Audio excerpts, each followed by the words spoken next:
She looked me right in the eye across my own kitchen table and said, "Just so we're clear, you're not our priority. You never will be."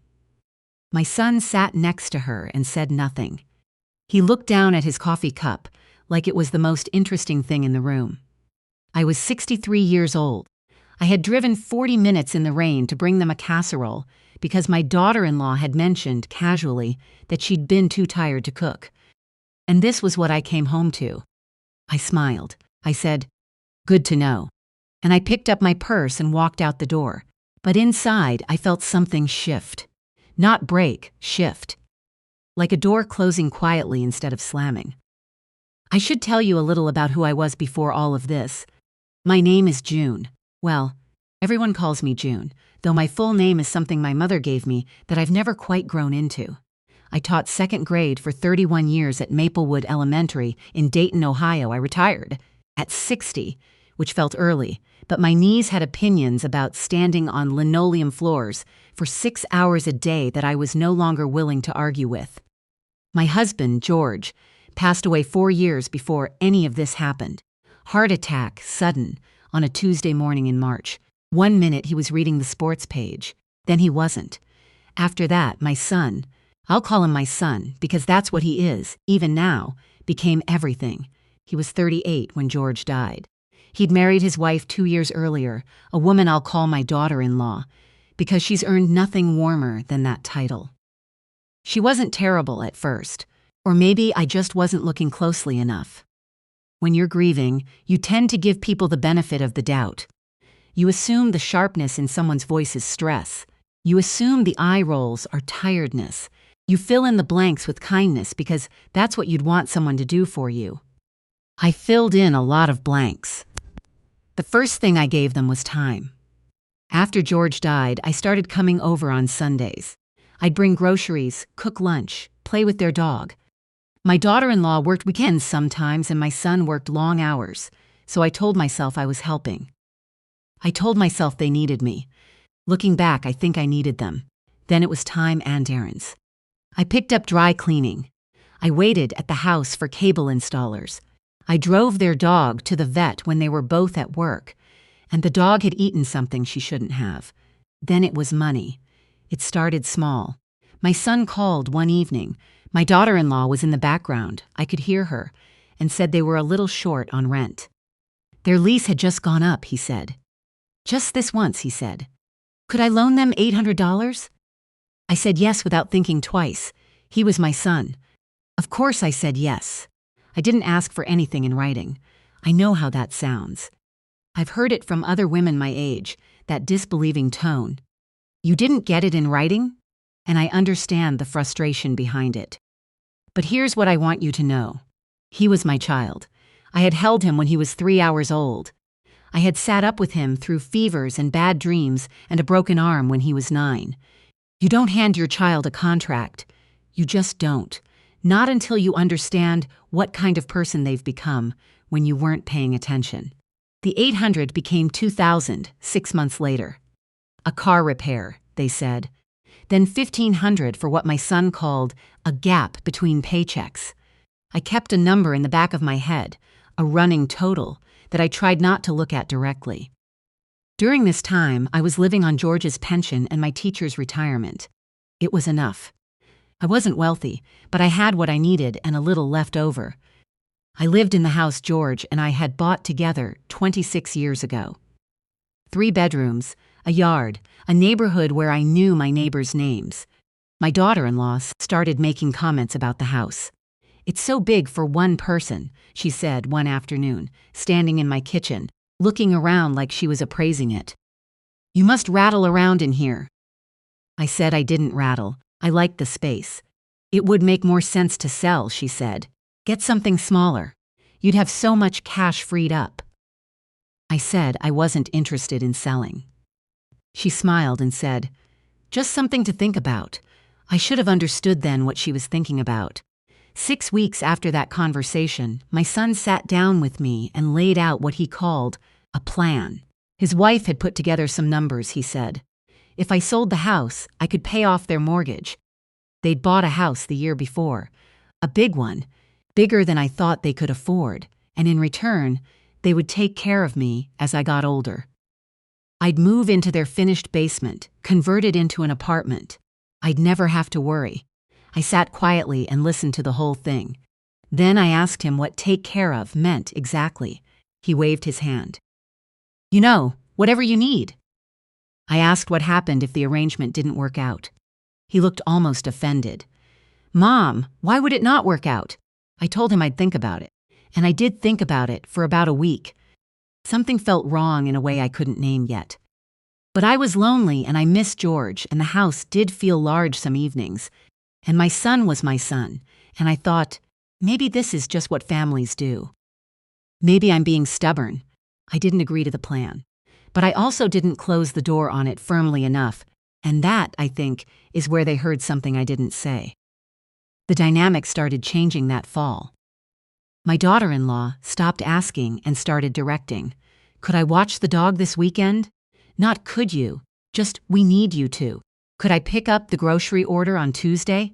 She'd send me the list. She stopped saying please. She stopped, gradually, saying thank you. My son mirrored her. When she was around, he spoke to me differently, shorter, slightly impatient, like I was someone who needed to be managed. When it was just the two of us, he was almost like himself. Almost. I mentioned it to my friend.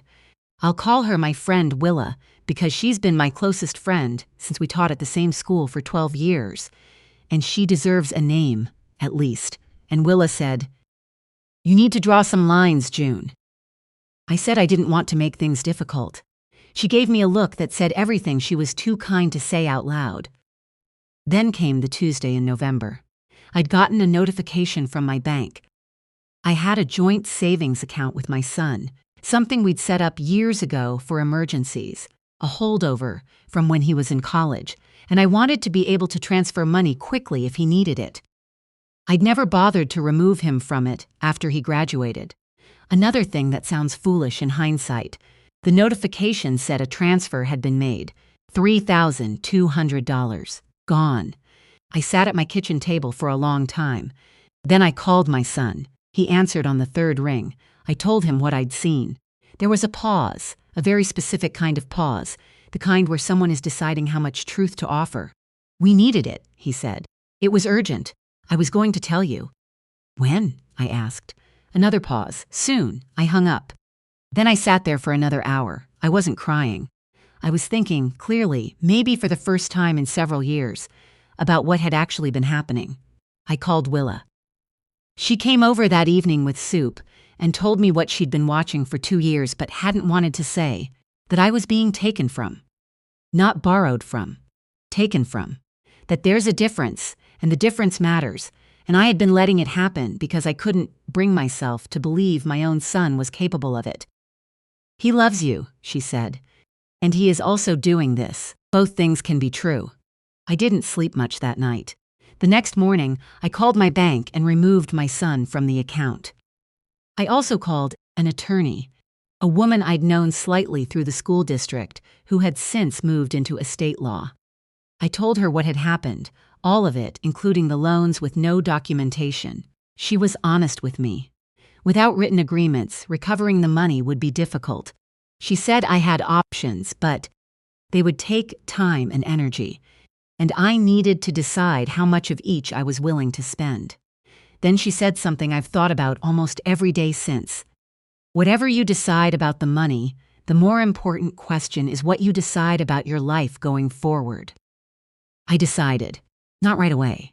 It took me about 3 weeks of very quiet thinking, which is how I've always made my biggest decisions. Quietly, slowly, without telling anyone until I was sure. I put the house on the market in January, not because my daughter-in-law wanted me to sell. I want to be very clear about that. I sold it because I realized I had been rattling around in it, but not the way she meant. I'd been rattling around in a life that had calcified around grief, and I needed to move. Not to their basement, somewhere that was mine. My house sold in 19 days. It was a seller's market in Dayton that winter, and I got more than the asking price. With the proceeds, I paid off the remaining mortgage on my own small townhouse. I'd been researching for 3 of those quiet weeks in Carmel, Indiana, about 2 hours north, close enough to a grandchild I'd been missing, far enough to breathe. My daughter-in-law had a granddaughter. My granddaughter, technically, through my son's stepchild from her first marriage, a girl I'll call my sweetheart because that's what she is, who was 8 years old and had a way of climbing into your lap without asking and just staying there like it was the most natural thing in the world. She was the part of that household I grieved leaving behind. I told no one I was moving until the closing date was set. Willa helped me pack. She is 71 years old and not supposed to lift heavy boxes, but she lifted heavy boxes anyway, and I didn't stop her because that's who she is. "You look different," she said on moving day, carrying a box of George's books that I was keeping. I asked her what she meant. "Like yourself again," she said. The townhouse was 400 square feet, 2 bedrooms, and I want to say that deliberately because I thought about it carefully. I wanted a guest room. I wanted a place where my sweetheart could sleep over, where there would be a bed made up for her with the yellow quilt I'd had since she was born. I didn't know if it would happen, but I wanted to be ready. The townhouse had a small back patio with room for a garden, which I planted in April with tomatoes and marigolds, and 1 rose bush that the previous owners had left behind. I got a library card within the first week. I found a church I liked the 3rd Sunday I tried. I signed up for a watercolor class at the Carmel Arts Center, which I'd been meaning to do since 1987. I was, for the first time in years, genuinely content. My son called about a month after I moved. He'd heard from a neighbor who'd told someone who'd told his aunt that I'd sold the house. His voice was tight. "You didn't tell us you were moving," he said. "I said I'd made the decision on my own." "You could have talked to us," I said gently, that I had tried talking to them for quite some time and the conversations hadn't gone particularly well. Silence. Then, "We had a plan." "You had a plan," I said. "I had a different one." He asked about the money, the loans, the account. I told him I'd spoken to an attorney. I told him I wasn't calling it a loan anymore. I was calling it a lesson, and I was releasing it. Not for his sake or his wife's sake, but because I didn't want to spend the next chapter of my life in a legal dispute with my own son. I wanted to spend it in my garden, in my watercolor class, in my townhouse with its 2 bedrooms and its yellow quilt. He was quiet for a long time. "Are you okay?" he asked finally. And the way he asked it, something shifted in his voice, like he'd briefly found himself again under all that other person's influence. "I'm better than okay," I said. "I really am." I didn't hear from my daughter-in-law directly. I didn't expect to. I did hear from my sweetheart, which was what mattered. My son dropped her off one Saturday in June. I don't know what motivated it, and I didn't ask. And she stood at my front door with her purple backpack and looked at my townhouse and said, "Grandma June, you live here now?" I said I did. She walked in, looked around, saw the back patio and the garden and said, "Is that a rose bush?" I said it was. She kicked off her shoes, right there in the entryway, without being asked, and padded through my kitchen to the back door in her socks to go look at the rose bush. And I stood in my kitchen and watched her and felt something open up in my chest that had been closed for a very long time. She stayed that whole weekend. She slept in the yellow quilt in the 2nd bedroom. She helped me water the tomatoes. She asked if she could come back, and I said she could come back whenever she wanted. She's come back 6 times since then. I've been in Carmel for 9 months now. I go to my watercolor class on Thursdays. I'm not good. I want to be honest about that. But I'm getting less bad, which feels like progress. I have a neighbor on the left named Art, who makes sourdough bread and leaves a loaf on my porch about once a month. I have a Tuesday routine that involves the library and a specific coffee shop 2 blocks away and a table by the window that I've unofficially claimed. I'm not lonely. That's the thing I want to say clearly, because I know what lonely feels like, and this isn't it.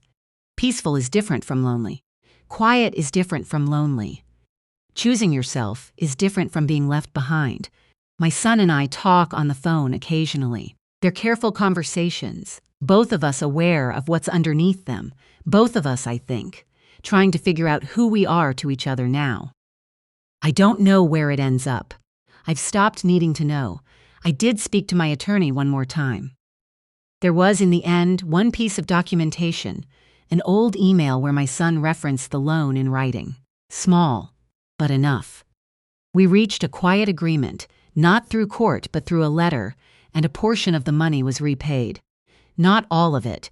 I decided all of it wasn't worth the remaining cost. What I got back was more than money. It was the knowledge that I had handled my own life. That when it mattered, I had been the one to make the decision, sign the papers, pack the boxes, plant the garden, open the door. Willa came to visit last month. She sat on my back patio and held a cup of coffee and looked at my rosebush and then looked at me and didn't say anything for a while. Then she said, "I'm proud of you." I told her I was proud of me too, and I meant it. I really genuinely meant it, not as something I was supposed to say, not as a performance of okayness, but as a fact, a plain, quiet, hard-earned fact. I was 64 years old. I lived in a townhouse with a rose bush and a yellow quilt and a garden full of tomatoes. And on some Saturday mornings, my sweetheart showed up at my front door with her purple backpack and kicked off her shoes in my entryway. And I had built all of that myself from the rubble of something that had tried to bury me. I think that counts for something. I think it counts for quite a lot.